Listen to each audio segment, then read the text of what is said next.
मसला जी ये जी। है कि अगर अल्लाह के लिए अल्लाह के पास जाना है, there are a lot of ways. सुन्नी हम्म बरादरी जो है वो किसी तरीके से जाती है, शिया बरादरी वो किसी तरीके से जाती है, ठीक है ना। हम्म। फकीर फुकरा दरवेश औलिया अल्लाह, इस तरह के दूसरे लोग रास्ते। ये हम्म दूसरे तरीके से जाते हैं। ये पहले सोर्स को एक्यूमुलेट करते हैं, बाद में वहां आते हैं। पहले क्या इम्पोर्टेंट बात कही पहले वो आपने, बिल्कुल। सोर्स को एक्यूमुलेट कर लेते हैं, वो पहले अल्लाह के पास जाते हैं और अल्लाह के पास से वहां ठीक। आता है, क्योंकि वहां पे होती है इनलाइटमेंट। जी। इनलाइटमेंट होती है रोशनी। सोर्स के पास जाने में।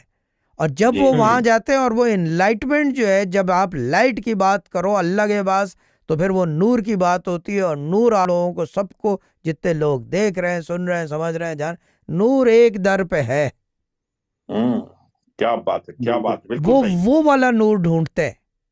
हाँ। वो दूसरे तरीके से आते हैं इस तरफ। बाकी दुनिया दूसरे तरीके से जाती है कि नहीं फलाने ने ये किया, ढिमकाने ने ये किया, और हम ये कर देंगे, वो कर देंगे, उस तरह चले जाएंगे, यूं जाएंगे अल्लाह के पास, ये होगा। लेकिन दरवेश सूफी जितने भी हैं जो मिस्टिसिज्म पे या स्पिरिचुअलिटी में, they try to attain that level to go to अल्लाह ताला डायरेक्टली। हम्म क्या बात कही। और यही हिंदुओं में संत जो हैं, वो भी ये साधु जो हैं, वो यही भी चीज यही, समझ। जोगी भी यही करते हैं, वो उसी तरह जाते हैं। वो पहले सोर्स के ना पास उन्होंने। जाते हैं, then they turn back, then they come towards the books. Books बाद में हाँ आती है। हाँ, exactly there is a exactly. Difference of approach basically. Hmm hmm पहुंचने के जराए हैं, रास्ते हैं।